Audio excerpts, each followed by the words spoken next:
کریم علیہ السلام کی تحریک جو ہے یہ پھیل رہی ہے اور ساری مخالفتوں کے باوجود دن بدن آگے بڑھ رہی ہے، تو پھر اخلاقی حالت جو حضور کی تھی اس پر حملہ کیا کہ جنگیں تو لڑی ہیں، کچھ نہیں بنتا۔ اس کے لیے ایک سکینڈل بنایا رسول اللہ کی بیوی کا، حضرت عائشہ رضی اللہ عنہا کا، کہ یہ نبی بنتا پھراتا ہے جس کے گھر میں یہ ہو رہا۔ بہت بڑا یہ طوفان تھا، اور اگر اس میں یہ حرامی کامیاب ہو جاتے سارا کارخانہ ڈہ جاتا حضور کا۔ لوگ کہتے کون سی نوبل یہ پھرتے ہو، بیوی یہ حرام کاریاں کرتی۔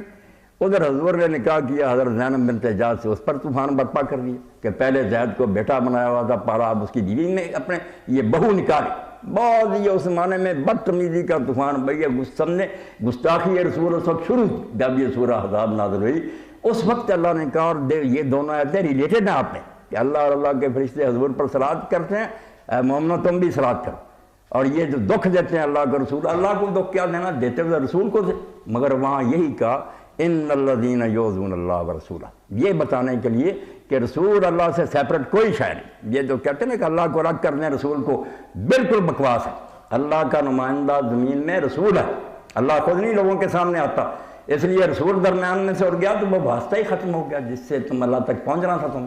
تو رسول کی شخصیت کے تعارف کے طور پر کہا کہ یہ جو اللہ رسول کو دکھ دیتے ہیں، دکھ اللہ رسول کو دے رہے ہیں، مگر اصل میں یہ خدا کے بھی دشمن، ان پر دنیا اور آخرت میں لعنت۔ آخرت میں لعنت تو ہے، وہ تو عذاب ہے نا، دنیا میں لعنت دی ہے کہ احتجاج کرو،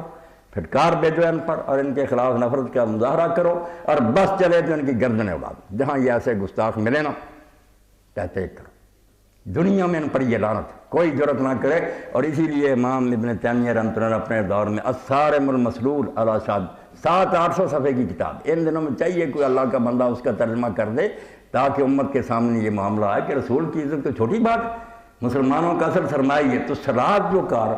آپ سب پڑھے لکھے ہیں، آپ دیکھتے ہیں پریپوزیشن بدل جائے نا تو معنی بدل جاتے ہیں۔ پٹ ان ہے، پٹ آؤٹ ہے، پٹ آف ہے، پٹ ایک ہی ورب ہے، آگے جب لگ بھی چاہتے نا کسی کا معنی بجھانا، کسی کا اتارنا، کسی کو فرق پڑتا جاتا، کسی کا پھیننا۔ تو صلات کے ساتھ جب عربی زبان میں اعلیٰ آئے گا نا، قرآن مجید میں صلی علیہم اولئک علیہم صلوات من ربہم ان اللہ و ملائکتہ یصلون علی النبی یا ایھا الذین آمنوا صلوا علیہ، اعلیٰ جب آئے گا تو اس کے معنی کئی ہوں گے۔ یہ یاد رکھیں، درود شریف کا اچھا کیا پوچھ لیا، درود شریف پر بات ختم نہیں کہ اللہم صلی علیہ کہہ دیا۔ سب سے پہلی بات کہ یہ ہے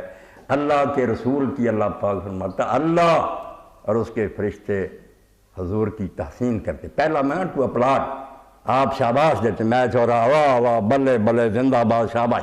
اس کو عربی زبان میں صلاۃ اللہ کہتے ہیں۔ یعنی اللہ کہتا ہے وہ کم بختو تم رسول کی توہین کر رہے، رسول کے کارنامے کی داد تو اللہ دے رہا، وہ عرش پر بیٹھا ہوا واہ واہ کہہ رہا کہ جو تم نے کیا یہ اولاد آدم میں سے کوئی نہیں کر سکتا، یہ وہ شاباش ہے، ویری گڈ